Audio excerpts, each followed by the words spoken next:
Hey folks, Russ Scala here. I want to talk a little bit today about PTSD and some of the new areas that we're looking at in Scala Precision Health. We also partnered with professional treatment centers, that's an addiction center, and we're working with multiple metabolic markers, developing some advanced treatment protocols. I want people to understand that the brain of somebody that has PTSD, it's been proven with fMRIs, is a little different. And I want to use me as an example. When I first became a paramedic and I hit the streets, I was very empathetic and to the point where I would get real emotional when I was working on people. And the more stress that you're under, that empathy goes away. But what happens is over time is you end up isolating yourself, because when I was, at the time I was working 96-hour shifts, and I was working in a place called the Knife and Gun Club. So we would see shootings, stabbings, we would deliver babies, we would see some of the most horrendous car accidents in the early 80s that basically looked like a bomb went off. Now, how did I cope with that? We drank a lot. And we definitely weren't going to go to a psychologist because we didn't want that on our record. So being in our young 20s, we really didn't have a lot of coping mechanisms. So I remember isolating myself when I was off work. I remember that there's an area of your brain called the amygdala and the prefrontal cortex. Your amygdala is your pleasure center. So I noticed a lot of people that were in my line of work that were very high functioning, they had a lot of addictions. And a lot of the addictions happened during dead air time. Like, as long as I was running the emergency call, I was fine. I would smoke a Marlboro Red on the way to emergency call. I would drink coffee. That would light up my neurological architecture. The nicotine would cross my blood-brain barrier in about 8 seconds, and I would get out, put my headset on, and I'd go to work. I had no idea the damage that I was causing my body later on. What I want to say is that our brains change over time. Whether you're a police officer, a firefighter, or a war vet, your brain changes over time, and I don't think anybody really understands the level of how much the brain can change and impact our behavior.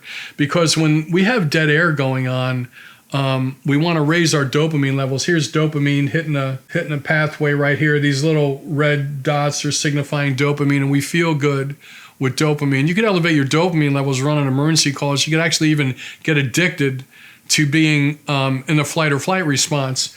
Your amygdala lights up like a Christmas tree in your prefrontal cortex. Your decision-making center is all dialed in.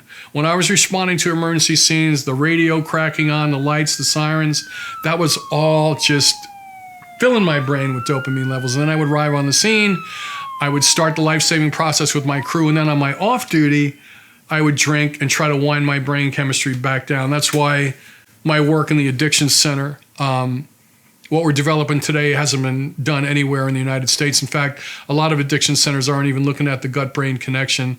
They're not looking at the opiate bowel or hormonal deficiencies. So along the way of running emergency calls, when I would get off duty, I would isolate myself. And again, a lot of us were drinking back then. We were in our 20s. We were thinking we were bulletproof. So the tribe that you're hanging out with can definitely cause a lot of damage. And one thing I had to realize is, and it's becoming a popular topic today, is dopamine fasting. I actually, and we could use this as a separate section, but just bear with me, folks. This dopamine that fills up our neurological center at the synaptic pathway makes us feel good, along with serotonin. So dopamine fasting is a hot topic, whether you're a computer programmer designing a game, whether you're a war veteran in the war zone. All these chemical addictions, non-chemical and chemical addictions, elevate dopamine levels. So if we take a break from dopamine, we call it dopamine fasting. So we should really take a break and really dial it down where we could handle a dead air, where we could read a book. For 100 years, the psychiatric community knew that talk therapy was not enough to heal a person. The beginnings of PTSD date back to the Civil War, but was not recognized as an illness until 1980. War vets, police, and EMS responders became overwhelmed from telling their story and suffering flashbacks. You know, when you're doing this job for a long time, even police officers, you wonder why police officers will chase a suspect and all of them, like 20 guys will discharge their weapon. A lot of these people over the years have compromised their brain chemistry while responding to emergency calls. So it really just causes a lot of damage, especially to the area, the hippocampus that we're not familiar with. So dopamine fasting is going to be a hot topic. I want to take it to the next level. I want to talk about dopamine fasting, serotonin fasting, and adrenaline fasting, because I had to step away from being jacked in all the time. I missed responding to emergency calls. I loved responding to emergency calls and seeing a direct outcome of my work. And it took me a while, to change my behavior to get away from that. That's why another section we're going to talk about here is something called ecopsychology, is using the environment to help heal your brain. And I sort of went through a little bit of that. When I was responding to emergency calls, working 96-hour shifts, I wanted to pay my house off. That was doing nothing but killing me.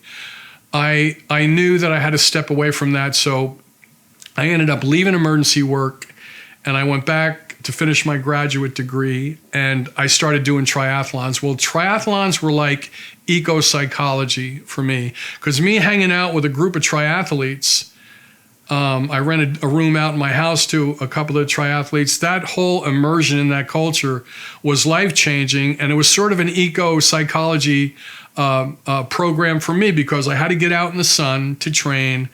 I had people wake me up every morning. I had to follow a diet. So that transition during that time in the late 80s, early 90s, basically saved my life from, alcoholism and we weren't diagnosed as alcoholics, but when you drink every day on your off to stop your brain chemistry from cycling thoughts, I think that would be considered that. But I think the dopamine fasting is going to be interesting, and the eco-psychology. When I moved from responding to emergency calls and hanging out with that tribe, when I moved over to the tribe of triathletes, good diet, getting out in the sun, exercising, all that was extreme positive motivating factors for me to change my behavior, because we know that the prefrontal cortex is not fully developed until you're 30. So I was developing new brain tissue by elevating brain-derived neurotrophic factor when I was exercising. When I elevated brain-derived neurotrophic factor, the veins and arteries would grow to support that new brain tissue. And then when I had more brain tissue in my prefrontal cortex, I had more dopamine responses from training and working out with my friends. My need for affiliation was met.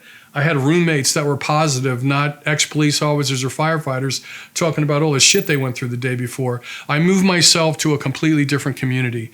And like I said, I think that was life-saving. Eco-psychology, the transition that we all need to make, whether it's we're on a computer too long and we need to get out and even take our shoes off and have our feet touch the ground, can be healing for some folks and improve our brain chemistry. I just think that the power of citizen science is gonna take us all to the next level and help us navigate around this broken medical system.